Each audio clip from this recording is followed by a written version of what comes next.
Yo, welcome to the Outside the Box podcast. I almost felt like I was going to rap a verse right there, but I pulled back just a little bit because I didn't want to give them everything. We've got to keep some stuff in the stash for later down the line. But anyway, I just want to say thank you guys for listening to the Outside the Box podcast. I am Jacques Slade. We appreciate you guys listening / watching if you're catching us here on YouTube. This has been an amazing ride. This show is just getting better and better every week, and a lot of that is because of you guys, your comments. They really, really make this show better, and we're super thankful for that. Again, I'm Jacques Slade. I am the sort of kind of host guy of the show. I'm the guy that does the majority of the introductions part of the show. It's like if this was a college class, I would be the TA and these two would be the professor. I'm just the guy that tells you where to sit in class, and these are the people that give you the education that you need to grow bigger, better, and stronger. Of course, I'm talking about Nick Engvall and Tiffany Beers. So Nick, go ahead and tell them where they could find you. I don't know if I could think of myself as a professor, but okay, thanks for the intro.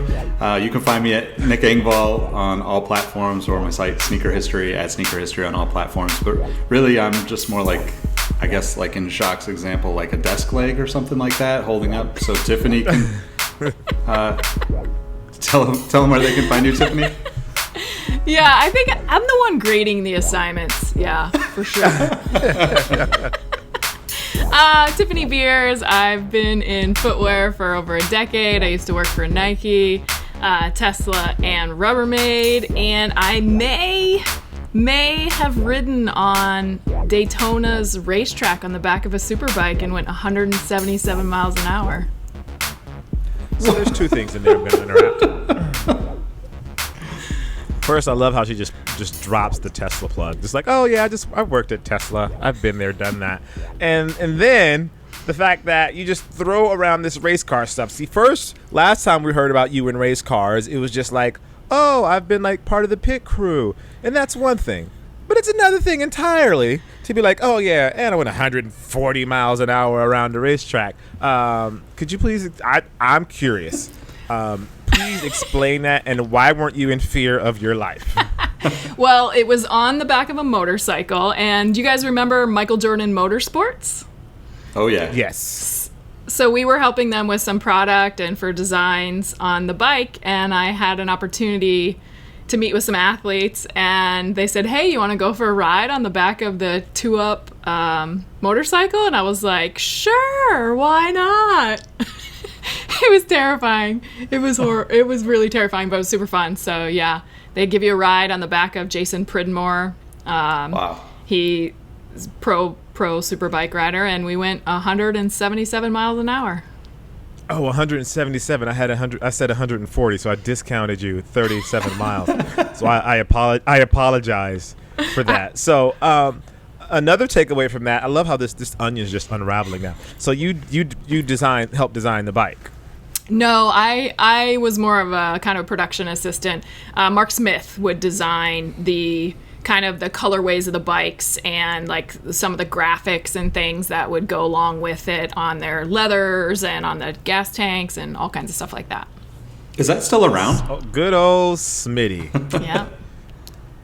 Good old Smitty. I feel like I can call him Smitty because I did an unboxing with Tinker and Mark Smith, and Tinker was just calling him Smitty the whole time, and so now I feel like I can call him Smitty too. I probably can't, and I know the next time I'm seeing him, I'll be like, Mr. Smith, how are you, sir? I'll just call him Smitty when he's not around. Then people think I know him. Anyway, let's kick this show off. Got some interesting topics for you guys today. So sustainability, I know everyone's like, oh, that's exciting. Sustainability. Great intro there, Jacques. Adidas has been working with Parley. See, now it's coming together for you guys, right? Adidas and Parley have been working together, creating new uppers. I shouldn't say they're creating new uppers. They're creating uppers out of plastic, and they've been doing it for the Ultra Boost. They did it for a couple of different shoes. There was one for LA, one for London, one for Tokyo, one for New York City. And this is a bit of a movement because they're helping to keep the earth clean, and they're what they call upcycling materials to use on the shoes. And I know Nike has actually been doing this as well, but Adidas is taking it a step further, and they're saying that they're going to be using plastic on their shoes like completely by the year 2024. So, Tiffany, I'm going to tap you on this one just to kind of tap in and explain to us what that means when it says Adidas will only use recycled plastics by 2024. What do you think that means as an engineer? Yeah, so that pretty much means like when you deal with a material of plastic, you have virgin, which is basically like brand new material. It was generated just for your use, or you have recycled, which has already been used in some form or another, and you're going to reuse it again. That means they're not going to use any virgin material whatsoever in their product. And they also say they're not going to use it in their offices, retail outlets, warehouse, distribution centers. So that means like all their furniture, all like just about everything has to be from recycled content. That is an incredible statement to make. I absolutely love it. It's a large challenge, though, that is for sure, because you don't get the same properties, especially when you're talking about performance footwear or performance sportswear products. You don't get the same properties out of recycled material that you do virgin material. Like virgin material, it's been engineered for that property. Once it's been recycled once, you generally, there's some contamination, there's some dirt, there's some other things going on, plus it's already been processed once. So It will never be kind of new again, but it'll be fascinating to see how they implement it. I can't wait for it. Yeah, I think it's totally awesome. I mean, I think the article says it'd save an estimated 40 tons of plastic per year, which is just like unfathomable. Right.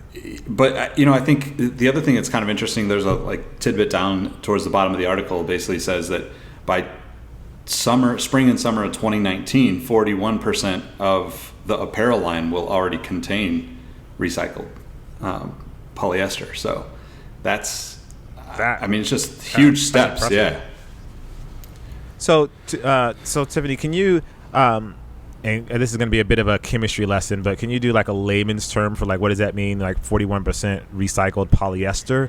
Like, what does that mean when it comes to plastic and like the materials, and like, how does that work? Yeah, so you have to pick that statement apart just a little bit. So Adidas said its apparel line for the spring and summer of 2019 will contain around 41% recycled polyester. So we don't know if there are silhouettes or items that are 100% recycled, and that 40 out of 100 will be the recycled ones, where the rest will still not be recycled. Like, we don't really know what it means, or does it mean like there's a label on a product that is recycled, or some of the fibers are recycled, or maybe the outsole's recycled.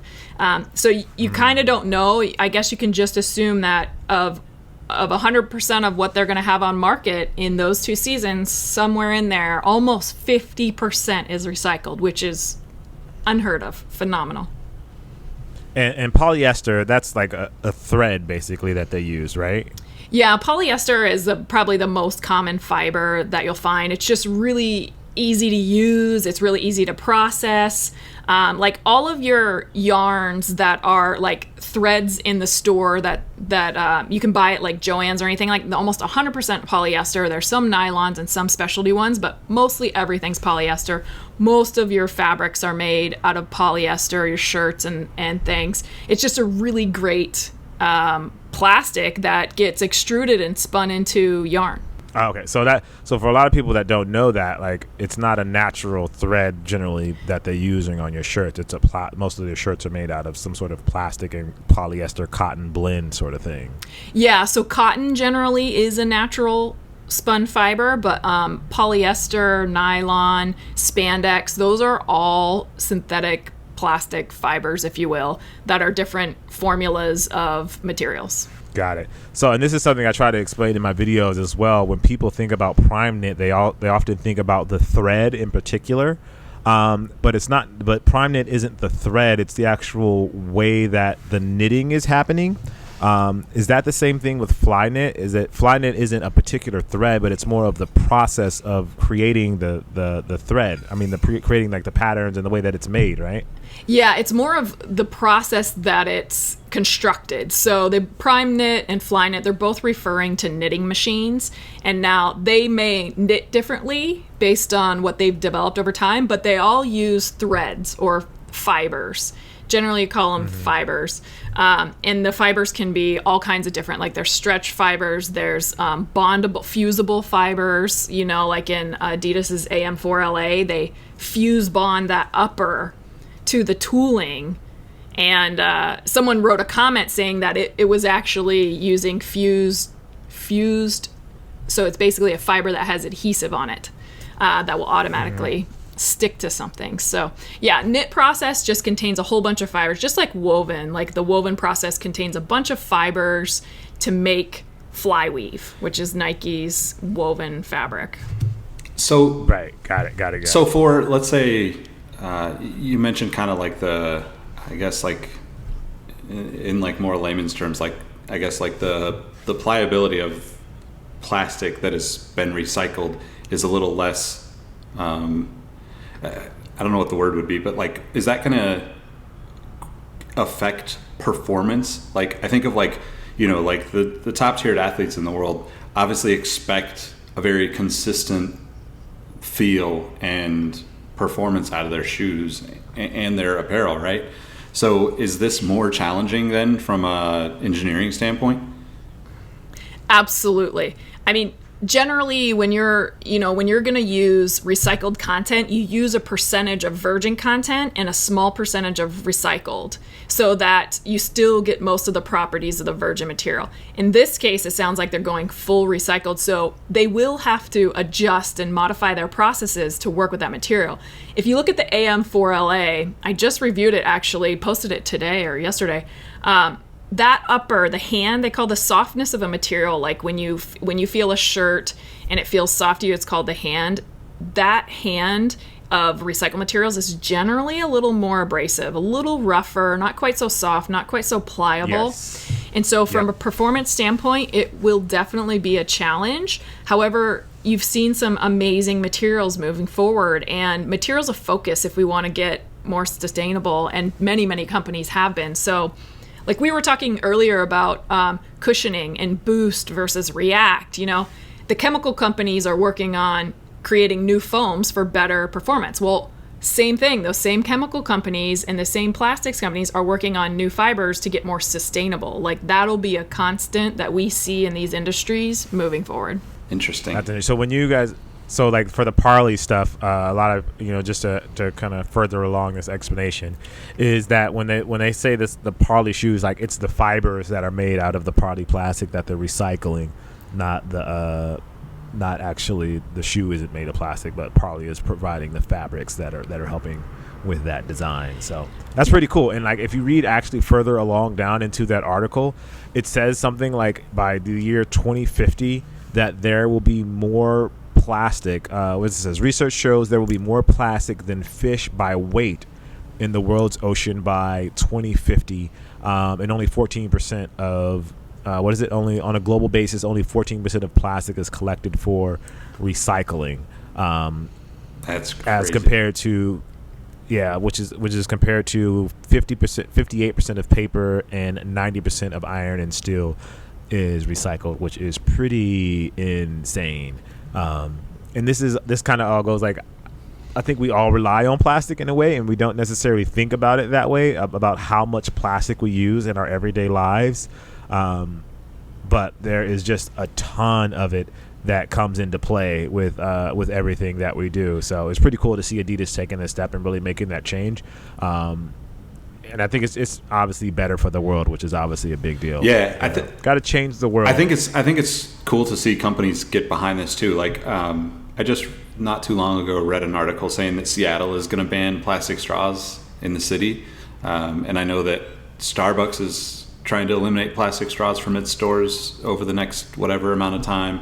And then even in this article, like they talk about IKEA and McDonald's, you know, taking like single-use plastic out of their stores and restaurants, and like it's just, you know, like personally, this is like something that's I'm very passionate about, just because, you know, you see so much of it, right? And like, we're so kind of wasteful. It's just cool to take something like that and turn it into a positive, because I feel like, you know, we touched on this on a previous episode, but I feel like there's so much more that, you know, that brands could do like this. It might be challenging. It might mean that they have to employ a few more engineers or whatnot, but it also, like, those challenges are what, like, kind of, you know, in my opinion, like, give them like a definite competitive advantage over brands that aren't, you know, aggressively going after these kind of, like, you know, things that affect our world so much. Yeah, and the actual level of challenge that it is way bigger than you would actually think, because so if you get a pile of recycled polyester, every batch that you get can be different based on where it came from, how it was cleaned. Like, there are so many different variables, which means that every batch of product that you make out of that can be slightly different. So your quality and your ability to recreate the same thing over and over becomes very, very complicated. So if you look at how many plastics are out there, there's, you know, hundreds and hundreds of polymers, you know, thousands, like polyethylene, polypropylene, polyester, polyether, like, they all have to be recycled separately. There's not a system right now that can recycle different plastics together. And like, if you take a shoe, for example, you know, there's rubber, there's the midsole foam, and then you have the upper. And technically that's all plastic. Those are all polymers, but they can't be recycled together. You have to take them apart and separate them. The adhesives are even polymer based. So it's a very complex system, and we've become so used to just using plastic for everything. Like, I mean, in this room I'm sitting in, like, literally I'm looking at probably 85% plastic. I mean, it's just so useful, but challenges. Wow. I think I'm gonna look for a plastics job. That's a good idea. Yeah, a recycling job. And I imagine plastic is pretty. Is it twofold? Like, plastic is easy, and I don't want to say easy, but easy or cheaper or less expensive to make, and it's pretty malleable. And as far as what you can do with it, is that where the usage comes from? Yeah, absolutely. It's lighter weight. Like, the strength to weight ratio is pretty good compared to like wood and steel, obviously. But then there's materials like carbon fiber and things like that are even better than plastic, but their price is so high. So yeah, it's just the ability and the flexibility to tweak the polymer to your specific application is incredible. What's kind of interesting about this that just made me think of it is, you know, like, we kind of went to a place with sneakers, or at least it feels like it, probably like 2008, 2009, where there were a lot of like brands. I mean, there still are like brands pushing like the like vegan, you know, this is a vegan shoe. But on the flip side of that, like, that potentially could mean that shoe is just made out of all plastics, right? Like, or forms of plastic, right? Like, if it's all man-made synthetic material, some of that, I mean, basically. Like, oh yeah. But I didn't think about that. You have to also remember behind plastic is actually oil. Yeah. Right? Yep. Oil makes plastic. So you're tapping into natural resources there too. So it depends on, I mean, is there vegan oil? I guess it could be vegan. No, the reason why I thought of it is because I just remember like a couple of like Air Max 90s that were like, when they hit the blogs back then, it was like a big deal that they were vegan Air Max 90s. And you know, there's plenty, like, all the brands have done some form of that, you know, like, you know, kind of marketing it in a way that makes it sound like it's better for, you know, animals or for the environment or whatnot. But like, at the same time, like, you know, I think like all of these things have like a double-edged sword of some sense. And like, this conversation is great. Like, for me, like, I'm just learning so much about it, because I mean, to think that all of those things, all those different various plastics have to be recycled independently of each other is like kind of bananas, because I would think of them, you know, like, like, this is very simple, but like, I think of like, if you had to start a fire, it doesn't really matter what the wood you put in the fire is, right? Like, you can throw all types of wood in it. You just need to burn the fire to, you know, stay warm or whatever.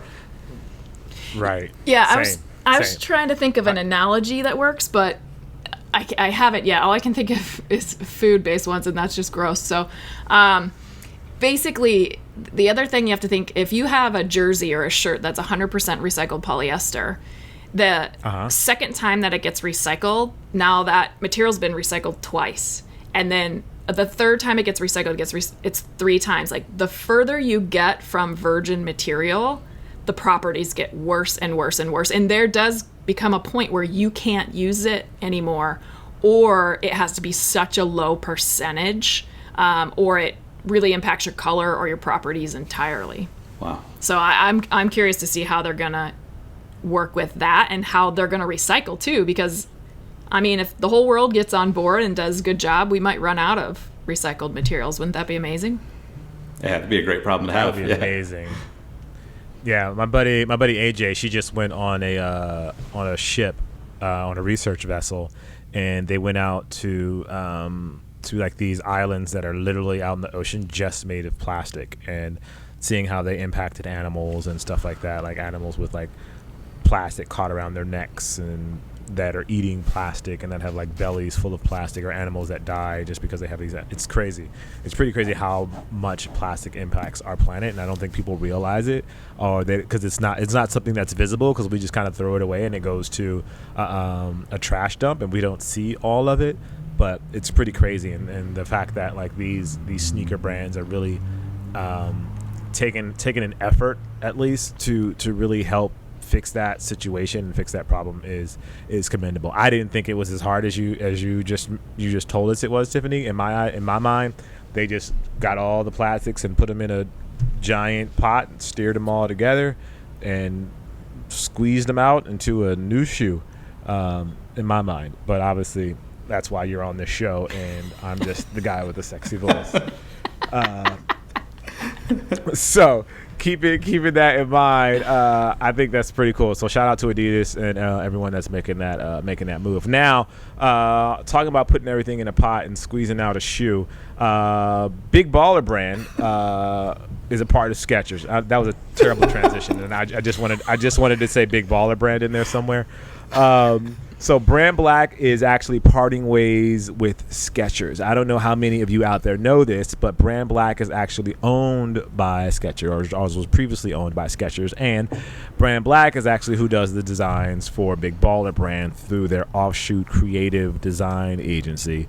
So in my mind, Big Baller brand are Skechers. How accurate that is probably none at all, but I'm throwing it out there just for you guys to listen and to take somewhere else and say that you heard it on this show. But it's pretty interesting to see the trajectory of Brand Black, and as to see Skechers take to embrace a brand like Brand Black and create a brand that's really completely different from what they do. Skechers obviously has the name of has the reputation of just copying what other brands do, but Brand Black was kind of like their own sort of cool thing. So I guess my question is, without the investment of Skechers and all the money that Skechers can do, can a brand like Brand Black survive in today's world? I mean, I think it'd be tough, right? Like, Brand Black obviously has a much bigger presence now than they really ever have, and I would assume that that's because they've had Skechers money behind them. But at the same time, like, I think that Skechers is a very formulaic company, right? Like, they basically take a design that sells, they make the maximum number of pairs that they can sell, and they discount them once they have topped out on their profit, and move on to the next. And they'll move into whatever brand is hot, right? If it's Yeezys, they make a version of Yeezys for the person that only wants to spend $40-$50 on a pair of shoes. And personally, I feel like there's a place for that in the world, but at the same time, like, that, as far as the partnership goes, I feel like it's just like good riddance. Like, Brand Black is going to be better off from a creative standpoint without the kind of, let's say, overlord of the person putting the money in the business, right?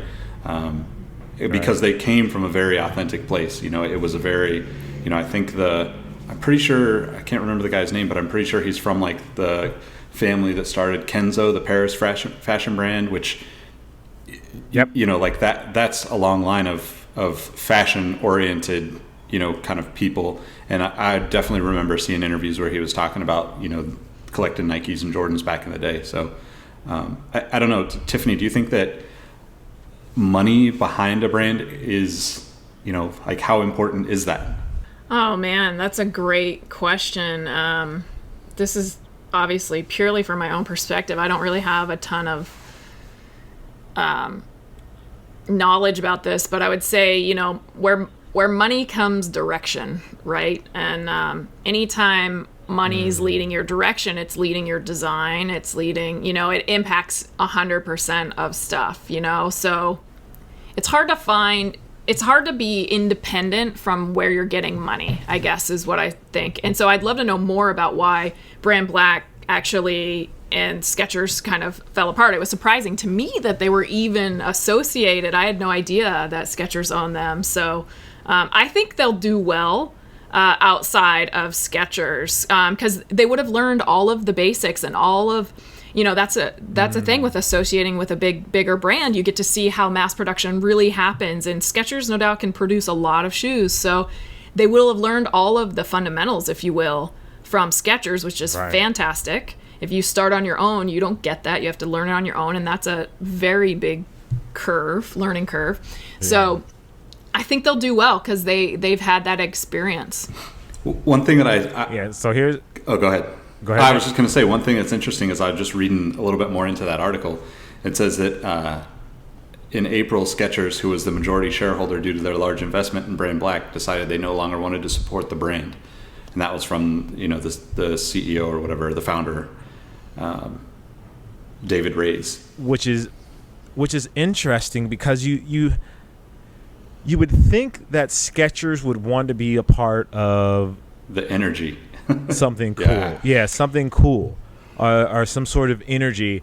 But maybe they're making so much money. I mean, obviously they're making money hand over fist that they've decided that energy market or that cool market doesn't matter to them. Yeah, that's really interesting. And and I guess that also begs another question. Did they say they don't want to be a part of it anymore because they don't want to be a part of the spectacle and the genius marketing that comes along with Big Baller Brand, and knowing that Big Baller Brand is a part of Brand Black, and that somehow reflects on Skechers as a company?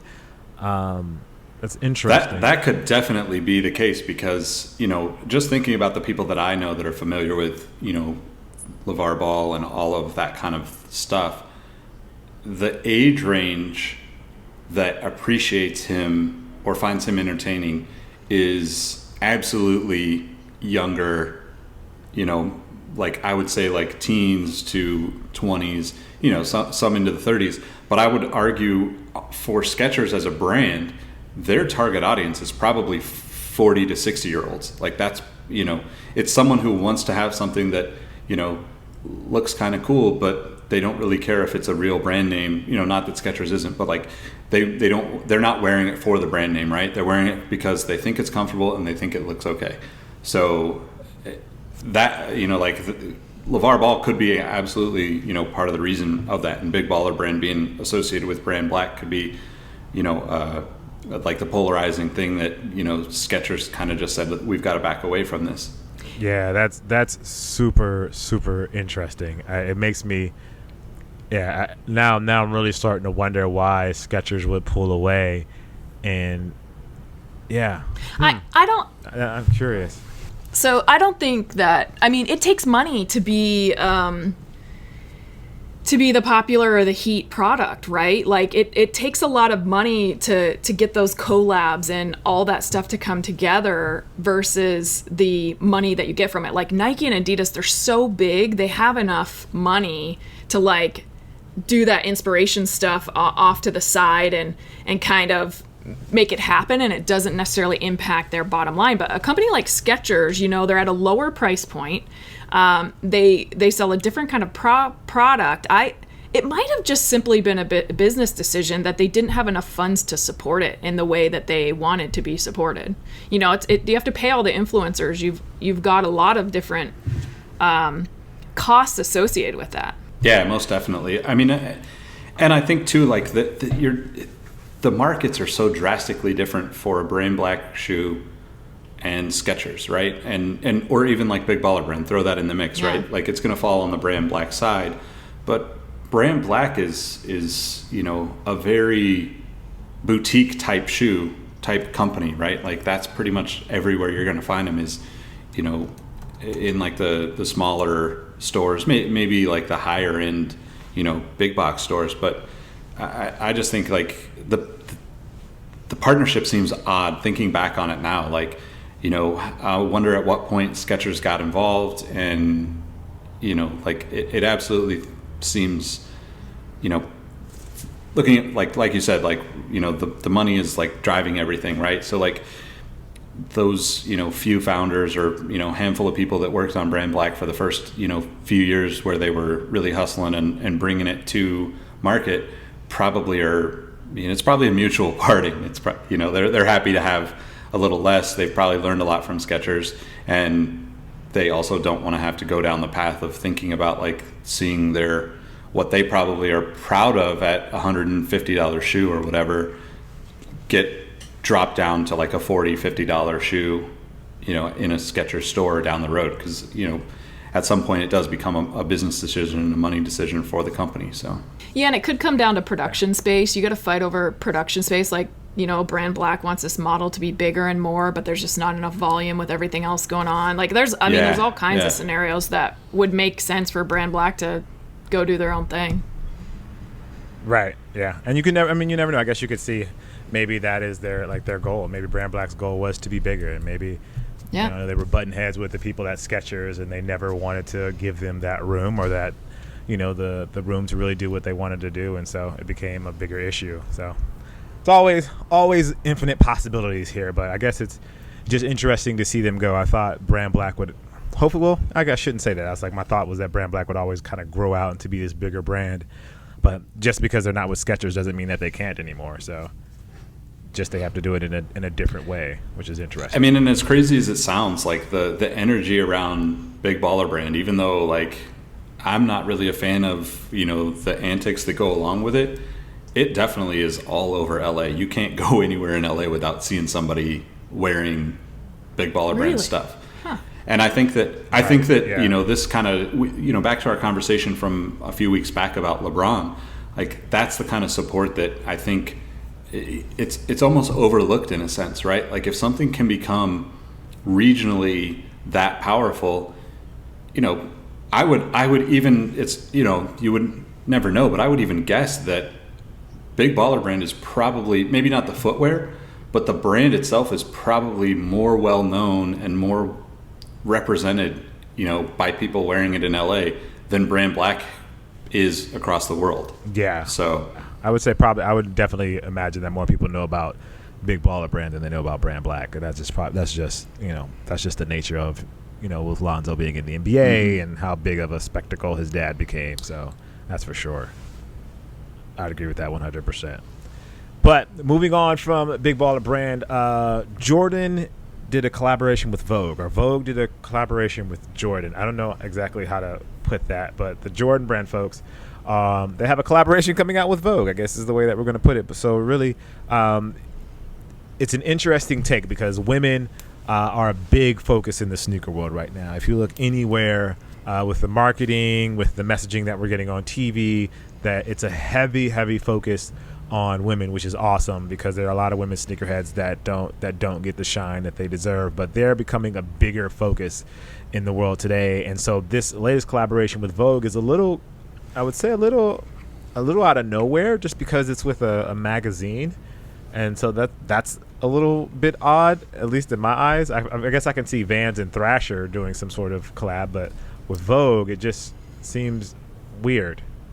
Is that just me, or am I off here? No, I don't understand it at all. I mean, I think Anna Wintour is fantastic, but my question is, why would she do this collab?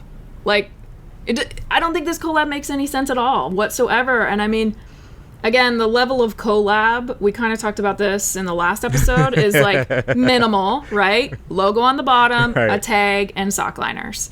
Right. And for $220 nonetheless.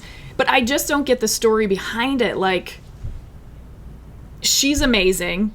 Brand Jordan's amazing. I don't, like, does she have a passion for Brand Jordan and we just never heard about it? Does she wear sneakers? Like, I don't think she probably wears sneakers. Wow. You know, like, help me understand why this makes sense at all. I mean, I kind of like the shoe, but, like, I don't know. I don't know. There's so many other women they could have picked for the very first collab to just been like, man, amazing. Yeah, I think. Yeah. I think that. Go ahead, no, Nick. I think that there's definitely. You know, I think what they're trying to say is that, you know, let's say in this storyline that they're kind of putting together, right? Like Anna Wintour, okay, is like cool. It's been signed off from the very top, and that's kind of the nature of stories at Vogue. That's kind of the nature of stories at any magazine, right? Like you're going to run it through, you know, a handful of people, then it's going to get to the next level. It's going to go to, you know, like maybe an executive editor, then it's going to go to, you know, potentially if the story's big enough, it's going to go to like the Anna Wintour of whatever company you're writing for. And I think what they're trying to say is that the Jordan 1 in itself was, you know, the first kind of the writer's, you know, version of the Jordan 1. And all these changes, you know, the zippers and the, you know, the hang tag and all that extra stuff and like the various changes that they made to the Jordan 1 are like as if she, you know, as if it got passed up the line of editing and she kind of signed off on it with, you know, the AWOK saying that this is her you know, final version, you know, final edit of the story / shoe. That's what I'm trying to, or seeing that they're trying to do. I don't know that it works, but you're trying pretty hard. Yeah, exactly. Yeah, I guess my thing is I guess I don't see the link to Jordan in any way at the end of the day. It seems like there's always, with Jordans, there seems to always be a tie to him, to his game, to one of his moments. And maybe I just missed it where the moment happens with him.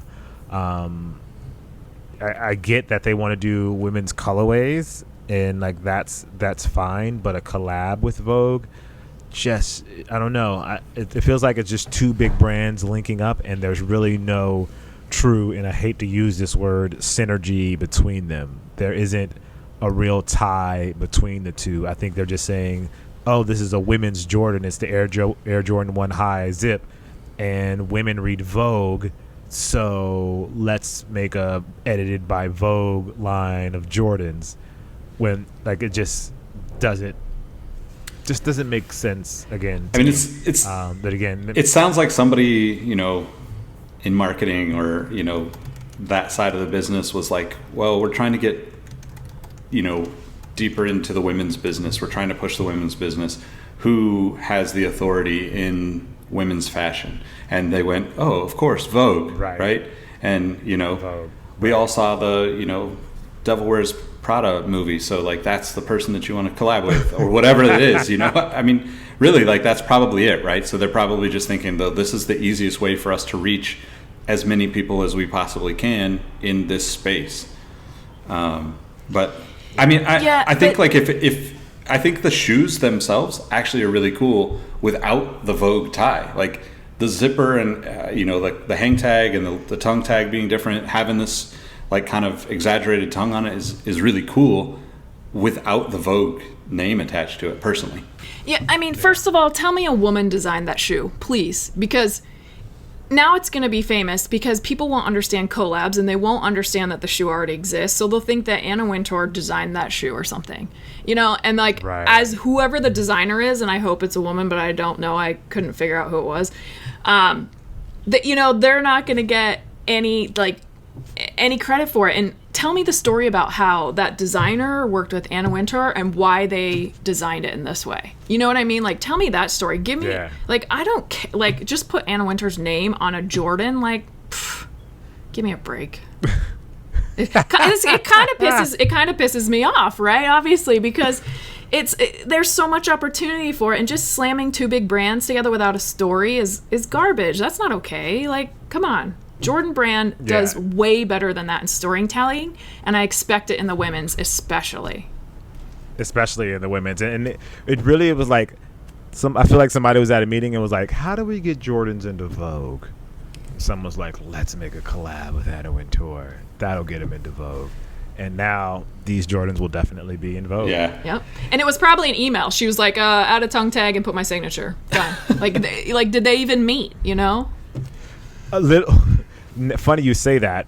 It says they have 4 shoes, the 2 1s and then the 2 3s, and it says the metallic black tweed was well received at another meeting in New York, but Vogue's editors requested an additional red version, resulting in 4 shoes. Anna Wintour drew an arrow on the illustration to show that she wanted tweed on the heel as well. So it really was like Anna Wintour, like, I don't even know. I feel like they never even met her. She was just like, okay, that's cool. Let's do it. And someone sent her shoes, and she was like, I'm going to draw an arrow because I want tweed here. And they put tweed there, and now it's a collection. Yeah, but you know what? She has a collection. I don't. So who am I? You know what I think is the most, I don't know. I feel like the most slap in the face part of this to the entire like women's brand of what Jordan's trying to push, Nike. Is that they already went out with collaborations before, right? Like, yes, Vashti, with athletes. Laylee May, like athletes like Maya Moore should have been involved in this. Like they're bringing back the 23. That shoe is like almost as popular with her colorways because it was like kind of the start of, like, not the start, but it was like when player exclusives in the WNBA were elevated to like mainstream sneaker kind of stories and success. And like this seems like a total like disrespectful move to all of those people, in my opinion. So this is classic, right? Classics versus heat, right? So like I've been in the game a little while, and this is like annoying to me, right? But to most of the people reading Vogue, they will have probably never bought a sneaker like this in their life, right? If they have, it was like a running shoe. So now you're going to see women's sneakerhead grow massively, I think, because of this. And that's probably what they were going for. They probably didn't care necessarily that the story, anyone cared about it that's been there, that's already a fan of the brands, you know? Right. This is more about expanding the brand to those who are not in the circle, those who won't be listening to this podcast probably, if we're going to keep it 100. But that is what it is. So just for those out there that are interested in the collection, these will be available starting July 21st at, I don't even know how to say this store name, Hirschleifers, I don't know.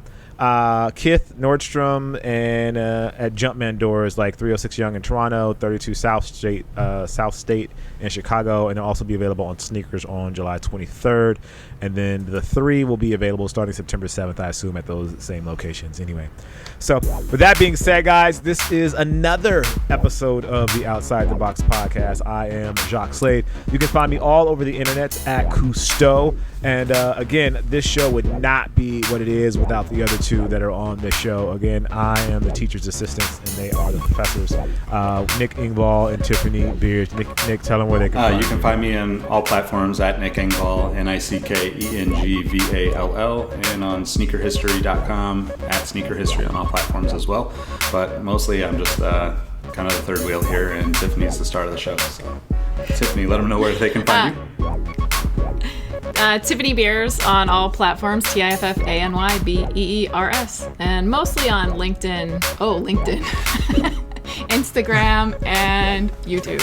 There you go. So again, as always, guys, we appreciate you listening / watching, and you can follow us at Outside Pods on Twitter and on Instagram, or you can leave us a comment on YouTube, or leave us a comment over on SoundCloud, letting us know what you think about the show, if there's topics that you want us to discuss, or if you just want to tell me that I have a very good looking face. With that being said, guys, as always, we appreciate you, and we'll see you guys next week. Peace.